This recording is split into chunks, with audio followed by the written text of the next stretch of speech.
लेकिन अगर आपको इतना विश्वास हो जाए कि ये सुख हमारे अंदर है, हमारे ही द्वारा निर्मित होगा और हम ही इसके उपभोक्ता होंगे, हमें किसी बाहरी चीज़ की कोई ज़रूरत नहीं है, यही हमारे लिए सुख भोगने का तरीका है, तो यही भाव आपके लिए आज भी चौथा गुण स्थान आपके भीतर बना सकता है।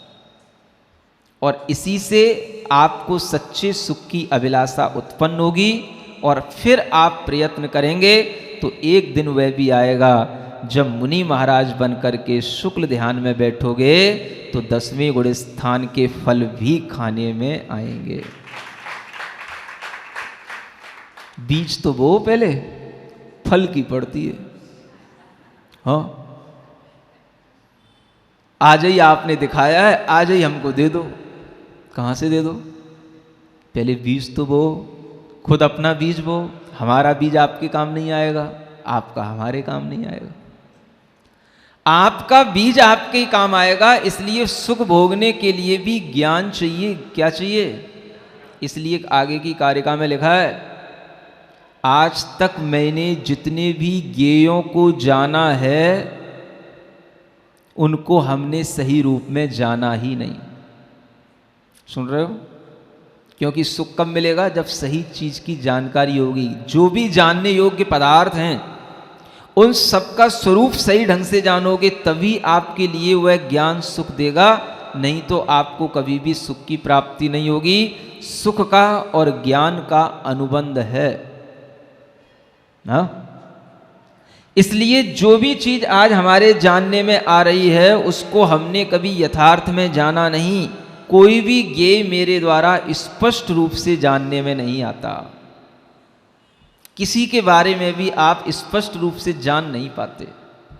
जिससे विवाह हो रहा है उसके साथ आप सालों भर पहले से भी रह लो तो भी लगता है कि आप उसको जान गए, आपने उसको परख लिया। जिसके साथ आपको जिंदगी निकालनी है आपने उसके बारे में पूरा समझ लिया, पूरा उसका नेचर आपके ज्ञान में आ गया। साल भर से नहीं, 6 साल से भी अगर उसके साथ हो, हमें तो नहीं लगता कि आप उसको समझ पाओ। आपको तो लगता है। समझ में आ रहा है ना? अब आप कहोगे महाराज इसीलिए तो आपको कुछ समझ में नहीं आया अभी तक।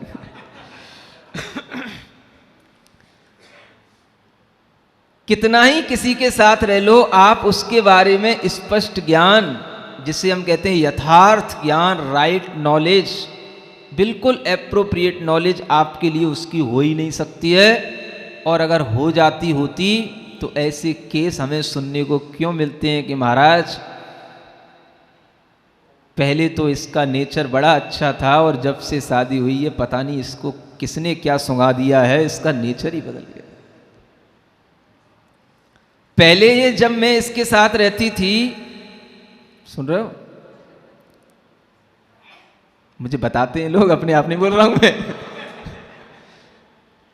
इतना अच्छा लड़का था, इतनी अच्छी इसकी थिंकिंग थी, हर बात सुनता था, मानता था। महाराज अभी साल भर पूरी नहीं हुई है और इसकी आदतें समझ नहीं आ रहा क्या हो गया। अब ना कुछ सुनता है ना कुछ मानता है, बात ही करने को तैयार नहीं होता है। और जब पहले मैंने इसको देखा परखा, हर तरीके से अच्छा लगता था, हर बात सुनता था, हर बात मानता था, कुछ भी कहो हर बात के लिए तैयार रहता था, कोई इसके अंदर आग्रह नहीं था, हट नहीं थी। और विवाह होने के बाद ये सब क्या हो गया महाराज? आशीर्वाद दो आप कि अभी सब सुधर जाए। विवाह करने से पहले आशीर्वाद लेने नहीं आई थी वो। अब जब बिगड़ गया तो कहती है कि महाराज अब सुधर जाए। काय सुधार दें, कैसे सुधर जाए? आपने जाना ही नहीं। हम अपने मतिक ज्ञान से, श्रुत ज्ञान से किसी भी चीज को स्पष्ट नहीं जान सकते, किसी भी पदार्थ के स्वरूप को नहीं जान सकते, और किसी भी चीज को हम वास्तविक रूप में जान ही नहीं सकते। अगर मतिक ज्ञान और श्रुत ज्ञान से ही सब कुछ जान लिया जाता तो फिर केवल ज्ञान की जरूरत ही क्या पड़ती। जो स्वभाव केवल ज्ञानी देखेंगे वही स्पष्ट दिखाई देगा, वही प्रत्यक्ष दिखाई देगा। और वह क्षायिक ज्ञान से जो जानने में आता है वह कभी भी क्षयोपशम ज्ञान से जानने में नहीं आता है। इसीलिए हमारा ज्ञान भी कई बार हमको ही दुख का कारण बन जाता है। हमने ही तो ज्ञान किया था कि हाँ वो हमारे लिए अच्छी थी या अच्छा था, और हमारा ही ज्ञान बाद में हमारे लिए दुख का कारण बन जाता है। सुन रहे हो? ज्ञान में ही सुख है और ज्ञान में ही दुख है। जब ज्ञान में राग ज़्यादा होता है तो वह दुख बन जाता है, और जब ज्ञान में राग कम होता है तो वह सुख बन जाता है। समझ आता है आपको? हाँ? अब हमें क्या इच्छा करना? जो भोगने योग्य है वो चीज़ हमें मिले, और जो जानने योग्य है वो ज्ञान हमें मिले कि हम किस ज्ञान से वस्तु को अच्छी तरह से जानें। ये अगर आज आपकी तैयारी हो गई हो तो फिर यहां से श्रायस पथ की अब शुरुआत की जाएगी। सुन रहे हो? लिखते समय तो इतना नहीं सोचना पड़ता है जितना लिखने के बाद आपको बताते समय बताने में आ जाता है। हमने तो कभी नहीं इतना सोचा होगा लिखते समय। और ये श्रायस पथ केवल श्रावक के लिए नहीं है, श्रवणों के लिए भी है। क्योंकि जब तक हमारे अंदर सही ज्ञान नहीं होगा तब तक ना हम ज्ञेयों को जानेंगे, ना हम अपने ज्ञान को क्षायिक बनाने की कोशिश करेंगे, और तब तक हमारे अंदर ये भाव भी नहीं आएगा कि हमें इस सुख को छोड़ करके कोई अपना आत्मिक शाश्वत सुख हमें प्राप्त करना है। ये ज्ञान और ये सुख की इच्छा जब होने लगेगी तब से ही आपका श्रायस पथ शुरू हो जाएगा। सुन रहे हो? अभी तो ग्रंथ में ही शुरू नहीं हुआ है तो आपके लिए कहाँ से शुरू हो जाएगा? इतने श्लोकों में इस कृति की भूमिका बनी है। अब आगे ये श्रायस पथ धीरे धीरे शुरू होगा।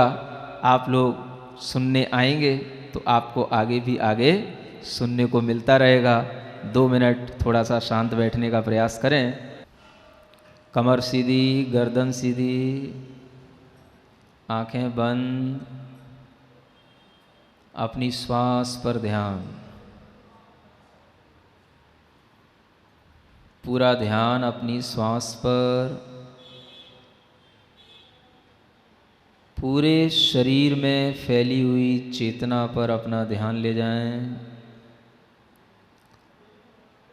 जो पूरे शरीर में हमें अपनी चेतना का अनुभव हो रहा है, मैंपन का आभास हो रहा है, उसी आभास को अनुभव में लाएं।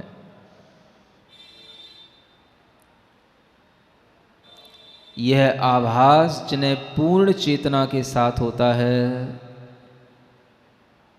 उनके लिए आवाज़ लगाएं इस मंत्र के साथ।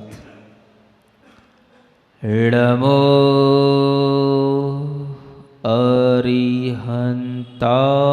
अरिहंताणम्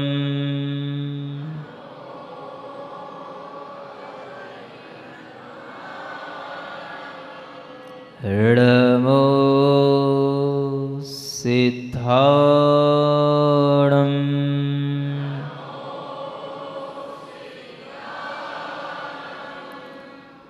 णमो आयिर्याणम्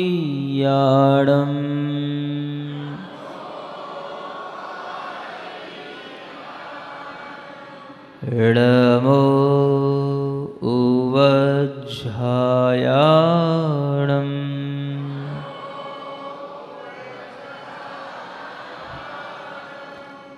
णमो लोये सवसाहूणम्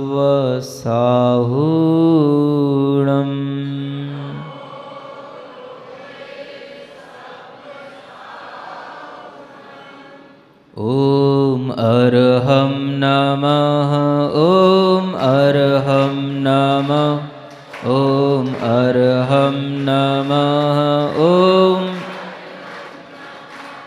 ॐ अर्हं नमः ॐ अर्हं नमः ॐ अर्हं नमः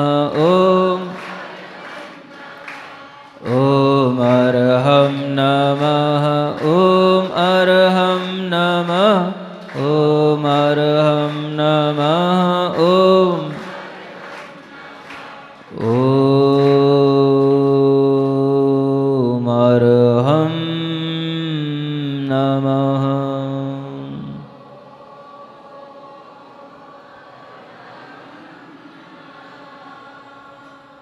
अपनी हथेलियों को घिसकर अपनी आँखों पर रखें।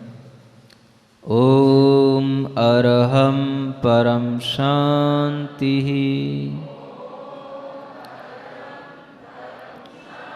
परम शांति। परम शांति। बोलो महावीर भगवान की। यह सीखने की कोशिश कर रहे हैं कि वस्तुतः अपनी आत्मा का मार्ग, अपने कल्याण का मार्ग कैसे प्राप्त किया जाता है। कल आपको बताया था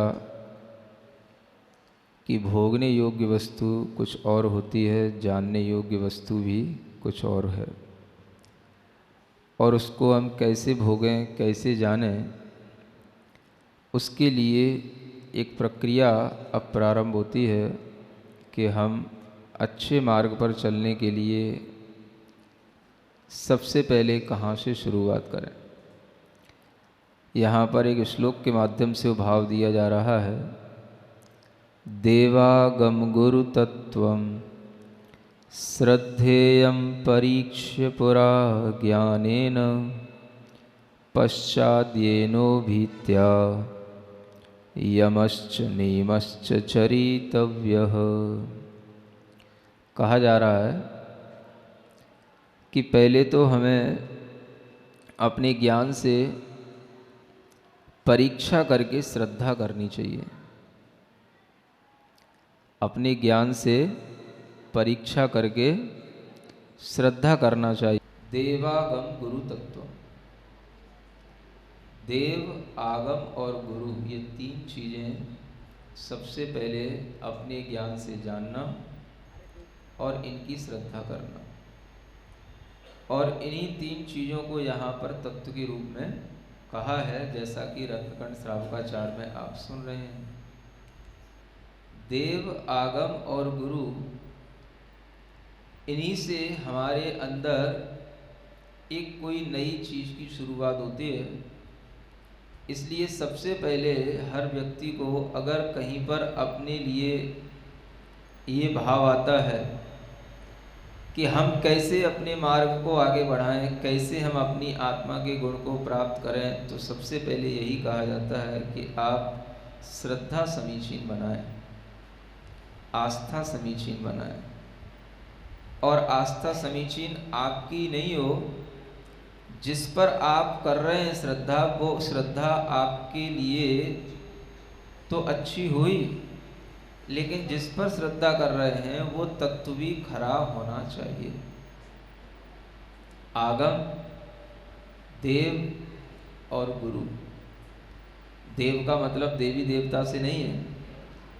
देव मतलब भगवान, जिन्हें हम अपना इष्ट मानते हैं, तीर्थंकर कहते हैं, उन्हीं देव से मतलब है। और उनकी भी परीक्षा करके श्रद्धा करना। जैन दर्शन में सबसे बड़ी विशेषता ये लिखी है, ये बताई है कि आप किसी भी चीज़ को अगर स्वीकार करते हैं, मानते हैं, तो उसको यूं ही ना मान लें, उसकी परीक्षा करके उसको मानें। दुनिया के किसी भी दर्शन में भगवान की परीक्षा करने का कहीं पर कोई विधान नहीं होगा, लेकिन जैन दर्शन में भगवान की परीक्षा करने का भी विधान है। और सबसे पहले महान आचार्यों ने वह भगवान की परीक्षा की है। आचार्य समंतभद्र सबसे पहले आचार्य हुए, जिन्होंने भगवान से कहा, क्या कहा बताऊं? उन्होंने उनकी जो शुरुआत है परीक्षा करने के लिए श्लोक की और जिस ग्रंथ की, उस ग्रंथ को भी देवागम स्तोत्र के रूप में कहा जाता है। क्या बोलते हैं उसको? और उसी का दूसरा नाम है आप्त मीमांसा।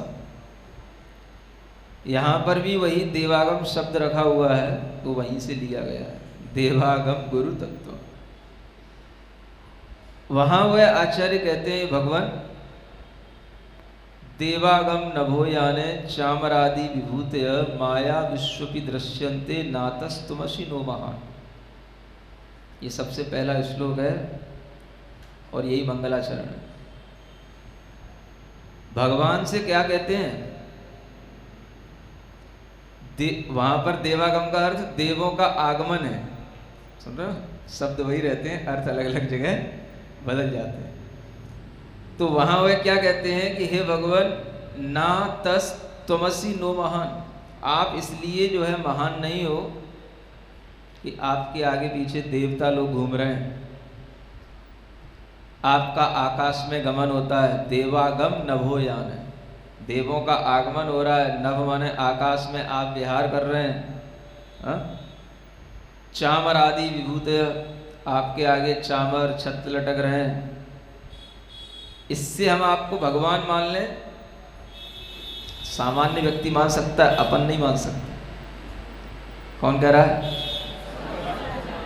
आप में हिम्मत है ऐसी कहने की भगवान से? हाँ, ये सीखो, भगवान से भी ऐसा कहने की हिम्मत रखते हैं आचार्य। हाँ, कि आपके आगे छत्र चमर सिंहासन सब है और अनेक देवांगनाएं नृत्य कर रही हैं और अनेक देवलोग आपके सामने हाथ जोड़े बैठे हैं, आपकी विभूतियां आकाश में हैं, समवसरण लगा हुआ है, आप भी आकाश में विहार कर रहे हैं, चमत्कार दिखा रहे हो क्या? हाँ?